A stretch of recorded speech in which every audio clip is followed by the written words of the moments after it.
Good morning, students. Today we will read the next story, Bamboo Curry. Bamboo Curry. Okay, I think all of you must have seen the tree of bamboo. Bamboo means बांस. बांस का जो वृक्ष रहता है, पेड़ रहता है, सबने देखा होगा अपने घरों के आसपास या जंगल में या रेलवे लाइन के किनारे आते जाते. आप सब लोगों ने उसे अवश्य देखा होगा.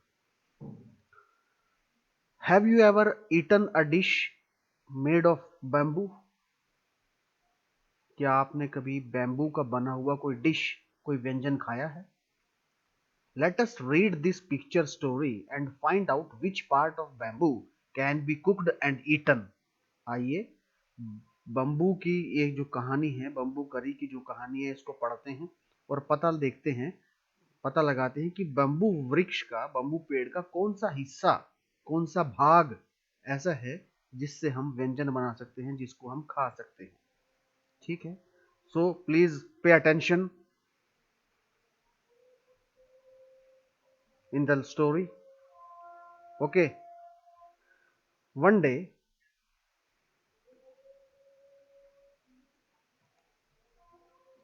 the mother-in-law of a Santhal bridegroom cooked a special dish for him when he visited her. One day mother-in-law of Santhal bridegroom cooked a special dish for him when he visited her. एक दिन mother-in-law means सासू माँ, जिसको आप सास बोलते हैं, of Santhal ब्राइडरूम means दूल्हा. एक संथाल जो जाति है उसकी ब्राइडरूम, उसका दूल्हे की सास ने एक स्पेशल डिश बनाई व्हेन ही विजिटेड हर, जब वो उनके घर गया. जब दूल्हा अपनी सासू के घर, अपने ससुराल में सासू के घर पर गया तो उन्होंने उसके लिए एक स्पेशल डिश बनाई. दिस करी इज डिलीशियस, बड़ी ही स्वादिष्ट व्यंजन था ये. What is it? What is it? ये क्या है? The mother-in-law pointed at the bamboo door. Mother-in-law ने बम्बू डोर, जो बांस का दरवाजा है, उसकी ओर इशारा किया. Pointed का मतलब होता है संकेत करना, इंगित करना, इशारा करना. Pointed. Next morning, just as he was about to leave, he remembered that there was no bamboo in his village. अगले दिन जब वो दूल्हा अपने गांव जाने लगा, अबाउट टू लीव, जब वो चलने को तैयार हुआ, ही रिमेम्बर्ड, उसे याद आया, that there was no bamboo in his village, कि उसके गांव में तो कोई बैम्बू का वृक्ष है ही नहीं, कोई बैम्बू है ही नहीं. So he removed the bamboo door and carrying it with him left for his home. तो उसने क्या किया, वो दरवाजा जो बैम्बू का था, बांस का जो दरवाजा था, उसको तोड़ दिया और उसको रिमूव कर दिया, हटा दिया, तोड़ दिया, उसको उठा लिया. Carrying it with him left for his home, और अपने घर जाने लगा. On reaching his village he told his wife make curry with this bamboo door. On reaching his village, अपने गांव पहुंचने पर, ही टोल्ड हिज वाइफ, उसने अपनी पत्नी को कहा, make curry with this bamboo door, इस बैम्बू डोर से, बांस के दरवाजे से करी बनाइए, जो व्यंजन उसने अपने ससुराल में खाया था. शी वॉज शॉक्ड, वो बड़ी हैरान हुई. How can I make curry out of a bamboo door, मैं बैम्बू डोर से कैसे करी बनाऊं.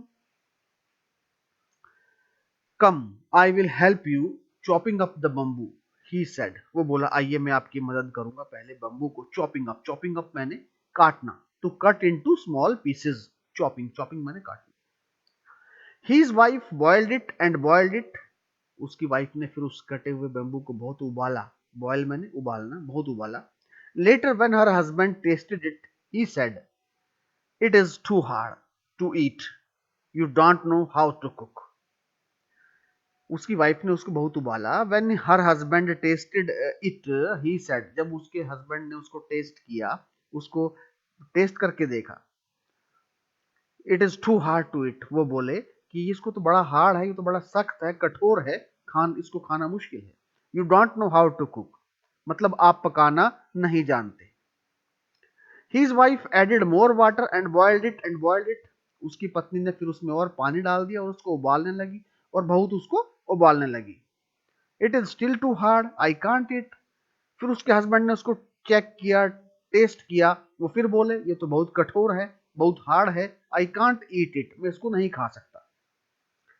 The in-laws came to visit the young couple that evening. उसी शाम उनके ससुराल वाले उनसे मिलने के लिए आ गए। They are laughed at this foolishness. वो सभी जो सदस्य थे, जो उसके ससुराल वाले आए थे, वो उनकी मूर्खता पर हंसने लगे। The mother in law said, didn't you know the करी was made from bamboo shoot and not from bamboo door. उनकी जो सासू माँ जी हैं वो बोलने लगती हैं कि आप नहीं जानते कि ये जो बम्बू करी है, करी was made from bamboo shoot and not from bamboo door, कि वो जो करी है, बम्बू करी है, वो बम्बू शूट से बनाई गई थी। बम्बू शूट, ना के बम्बू डोर से। Bamboo shoot means the upper part of plant. Upper part of plant, shoot means जो ऊपरी भाग है, और जो नीचे वाला भाग होता है that is root, underground part of the plant, जड़ जिसको बोलते हैं, जड़। ठीक है। और ये है shoot. Shoot means upper portion, जो टॉप मोस्ट पोर्शन होता है, ऊपरी भाग। ठीक है, upper part of the plant. और root means lower part of the, underground part of the plant. So वो जो करी बनी थी वो उसके ऊपर के शूट से बनी थी, ऊपरी भाग से बनी थी, ना कि बम्बू डोर से। ठीक है, ये कहानी है। This is the story, I hope you must enjoy. ठीक है, and now read it carefully twice and read the all the words. In case if there is any difficulty, then you can ask. In next portion I will help you in solving the difficult words and new words of this lesson. Okay, so read it carefully. Thank you.